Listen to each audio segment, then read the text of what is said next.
porque todas tenemos mucho que contar. Mujeres de 10 en Educación. Una conversación desde la Red de Mujeres Unidas por la Educación. Acompáñanos a conocer los retos, aprendizajes y desafíos de las mujeres que construyen la educación todos los días.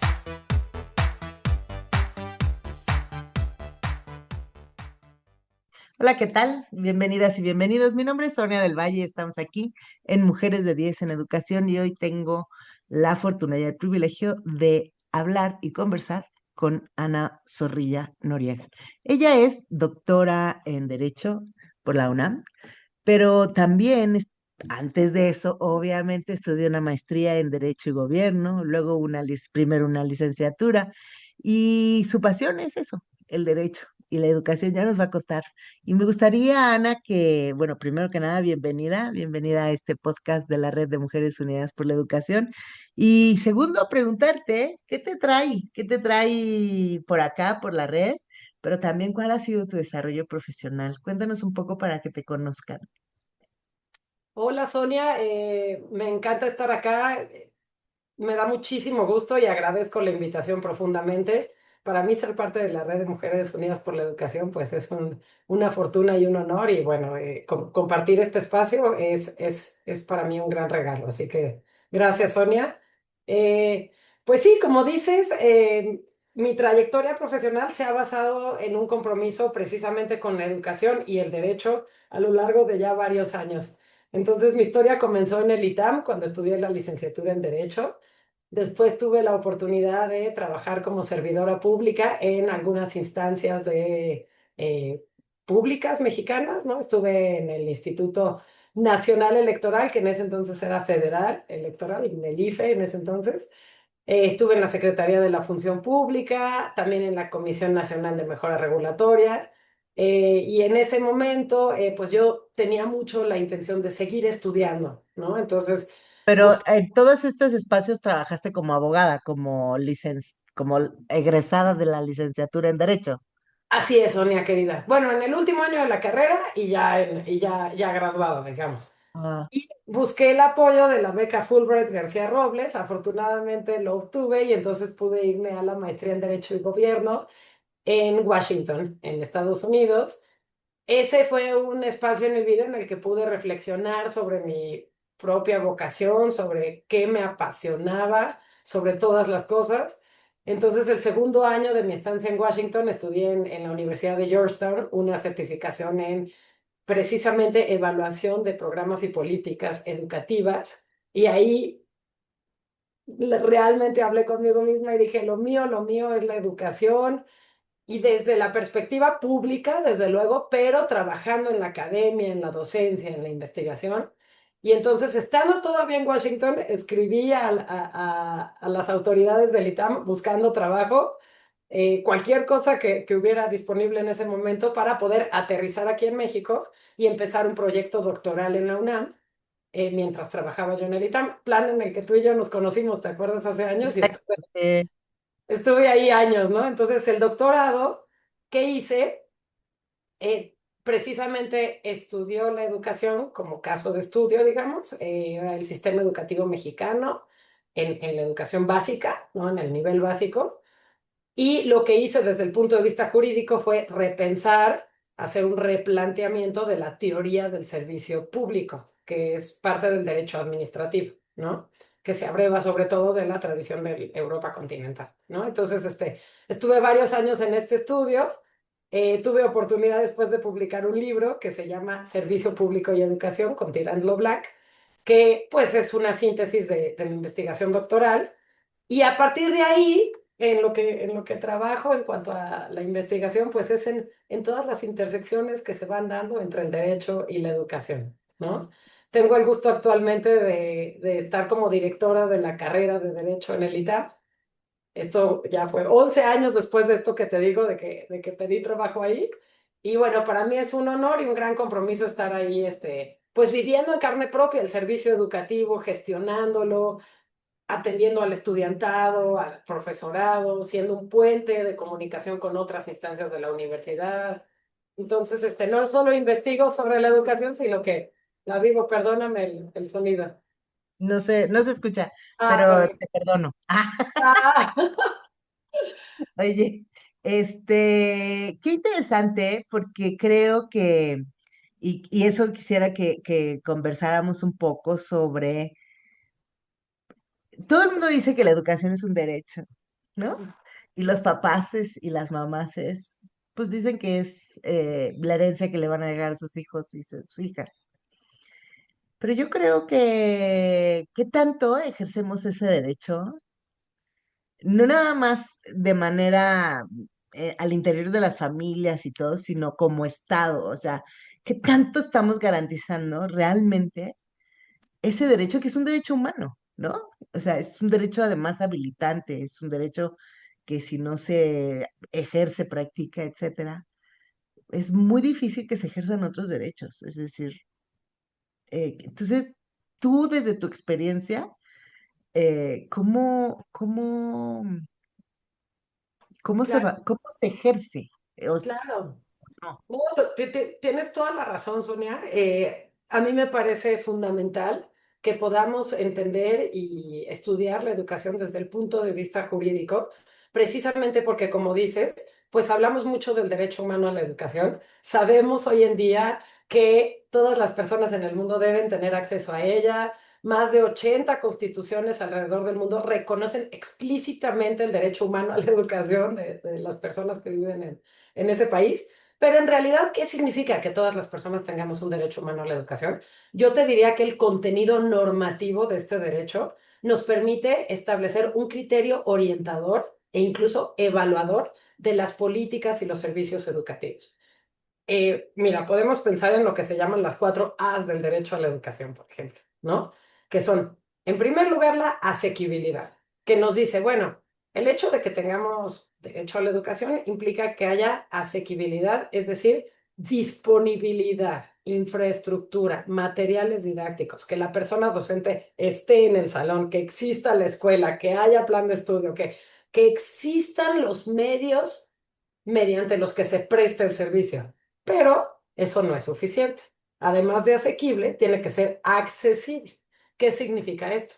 Que la persona destinataria del servicio, la o el estudiante, pueda acceder, ¿no? Pueda acceder físicamente, pueda llegar a su escuela y también sea gratuita, por ejemplo, no haya un obstáculo económico, ¿no? Que obstaculice, que acceda a su educación. Entonces se habla mucho de accesibilidad, por ejemplo, geográfica y económica.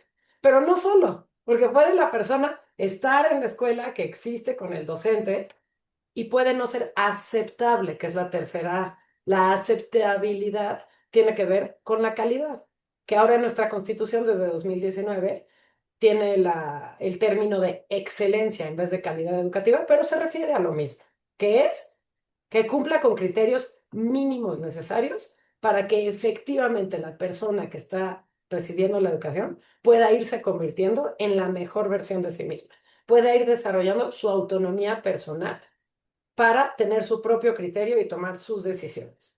Resolver problemas cotidianos de la vida, pues eso es que haya una calidad mínima necesaria, ¿no? Y todavía hay una cuarta A, que es la adaptabilidad, que tiene que ver con la flexibilidad.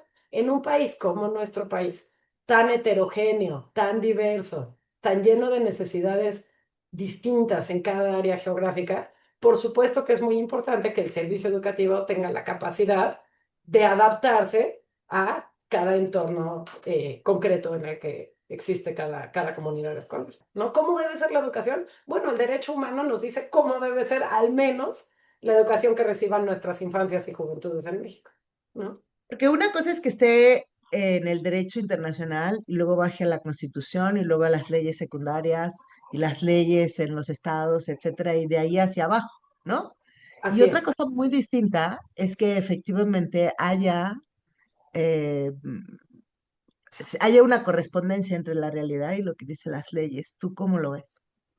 Totalmente de acuerdo, Sonia. Y en México, desde principios de los 90, ocurrió algo que le llamamos la descentralización del servicio educativo, en el sentido de que nos dimos cuenta de que es importante que en cada entidad federativa los gobiernos de los estados puedan operar realmente el servicio educativo.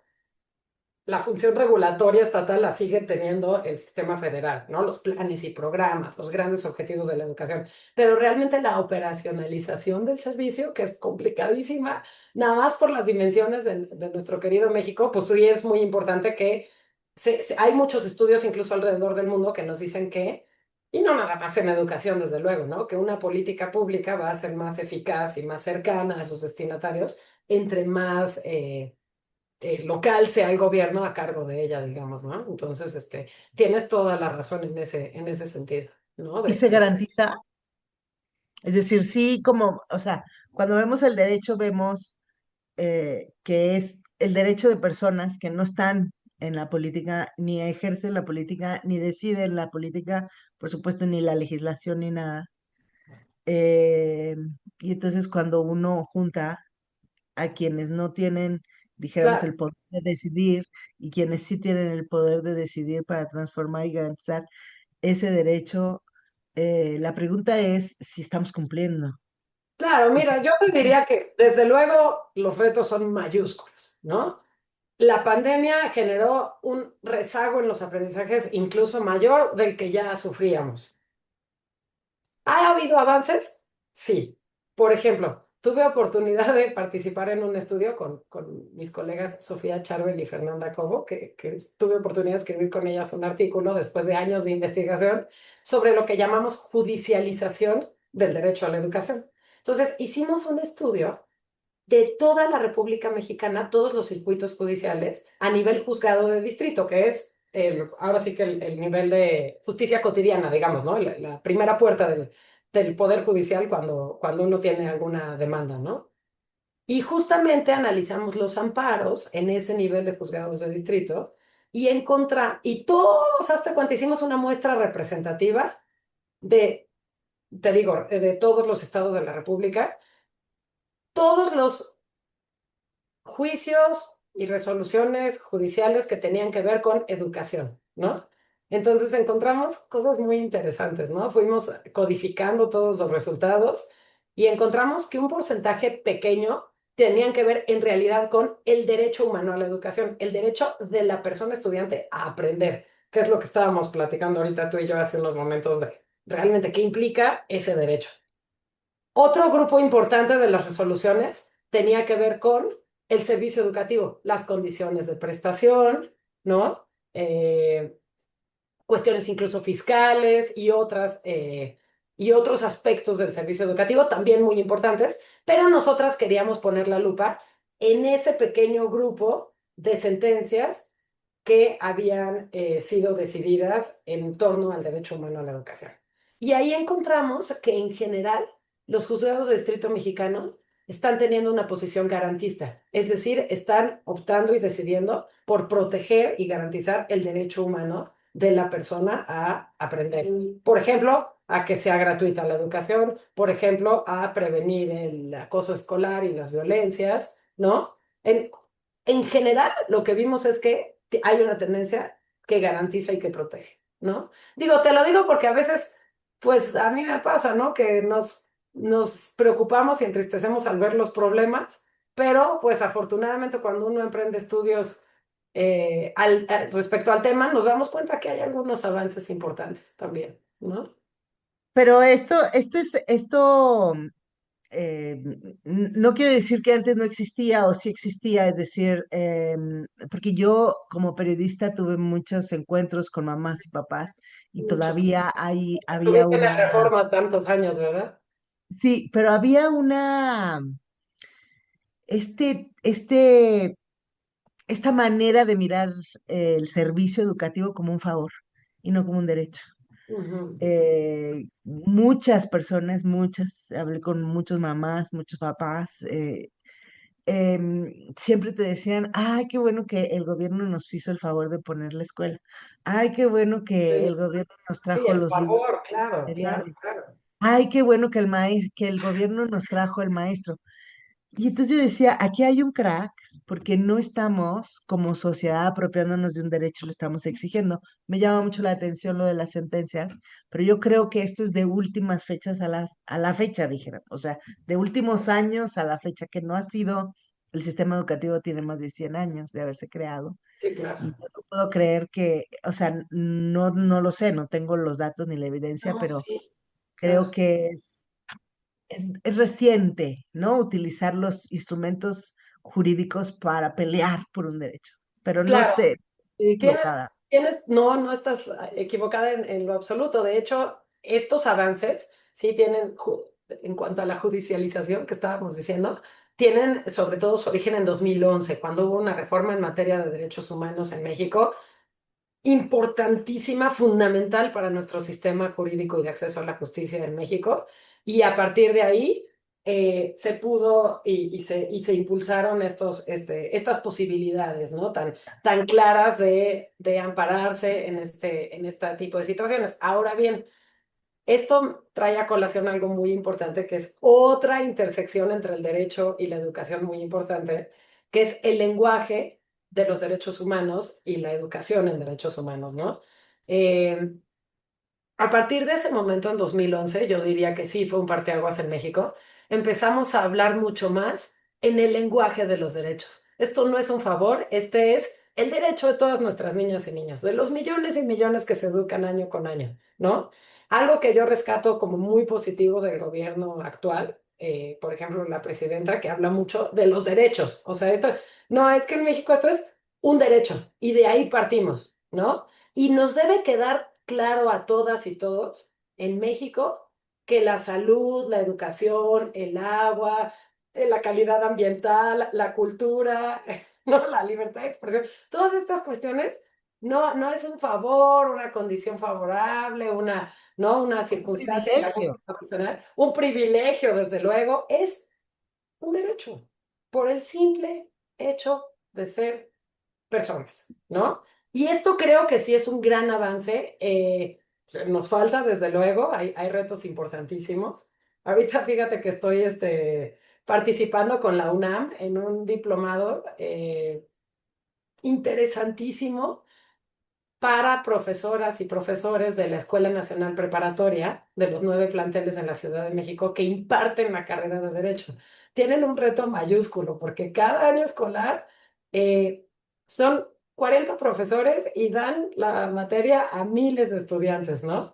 Y en el diplomado pues estamos intercambiando buenas prácticas, conversando sobre los grandes retos para que nuestras juventudes en México pues realmente tengan una formación ciudadana que les permita desarrollar competencias cívicas, ¿no? Para, independientemente de lo que estudien, por supuesto que la mayoría seguramente no serán abogadas y abogados, que bueno, ¿no? Hay muchísimos caminos, pero que tengan ese mínimo necesario de, pues, de cultura de la legalidad, de esto que estamos platicando del lenguaje de los derechos, ¿no? Esa conciencia mínima entre la ciudadanía desde la trinchera en la que estemos, debe ser prioritaria. Debe ser una política nacional, local, universitaria, institucional, desde nuestra...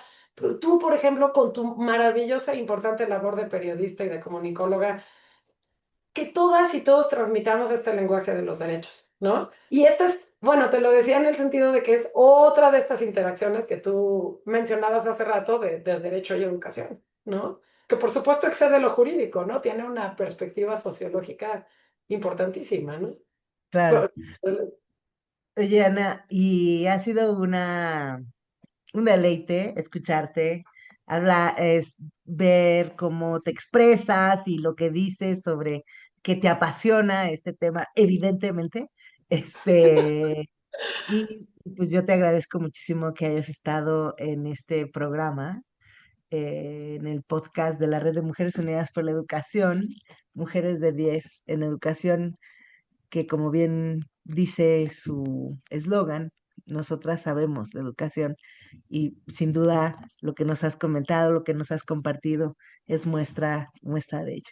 Muchísimas gracias, Ana. Nos te quieres despedir y nos vemos en el próximo episodio. Agradezco muchísimo la oportunidad de haber conversado contigo, querida Sonia. Saludo a mis compañeras de la Red de Mujeres Unidas por la Educación con mucho gusto y todo el reconocimiento a su trabajo.